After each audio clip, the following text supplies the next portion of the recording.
എല്ലാവർക്കും നമസ്കാരം. ഇന്ന് നമ്മൾ പോകുന്നു ഭൂമിയുടെ അതിരുകൾ കടന്ന് അമ്പരപ്പിക്കുന്ന ബഹിരാകാശതലത്തിലേക്ക്.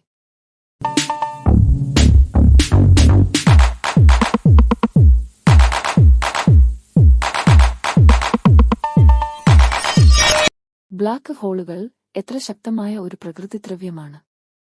ഒരു ബ്ലാക്ക് ഹോളിനുള്ള ഗ്രാവിറ്റിയാണ് മനസ്സിലാക്കാൻ നമ്മൾ ശ്രമിക്കുന്നതും അതിന്റെ ശക്തി അത്രമേലാണ്. ഇവിടെ പ്രകാശവും എന്തിനും എസ്കേപ്പ് ചെയ്യാൻ സാധിക്കില്ല. നിങ്ങൾക്ക് ഒരു ബ്ലാക്ക് ഹോളിന്റെ ആകർഷണത്തിലേക്ക് പോയാൽ, അതിന്റെ ചുറ്റളവിൽ കുടുങ്ങിയാൽ ഒരിക്കലും പുറത്തു പോകാനാകില്ല. ഇതിന്റെ അടിസ്ഥാനം ഗ്രാവിറ്റേഷണൽ പോ ആണ്. അതിന്റെ ശക്തി എല്ലാ വസ്തുക്കളെയും ആകർഷിക്കുകയാണ്.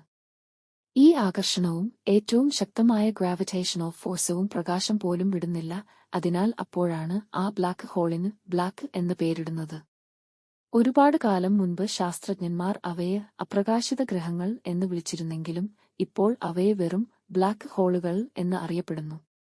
ഈ ഗ്രാവിറ്റിയിലുള്ളതിനാൽ മറ്റൊരു വസ്തു അവിടേക്കുള്ള വഴി തിരികെ പോയാലും അവർക്ക് പുറത്ത് പോവാൻ കഴിഞ്ഞിരുന്നില്ല. എന്നാൽ ഈ രഹസ്യാത്മകമായ ബ്ലാക്ക് ഹോളുകൾ ഇപ്പോഴും ശാസ്ത്രജ്ഞരുടെ തിരക്കുകൾക്കും വിചാരങ്ങൾക്ക് വിസ്മയമാകുന്നു.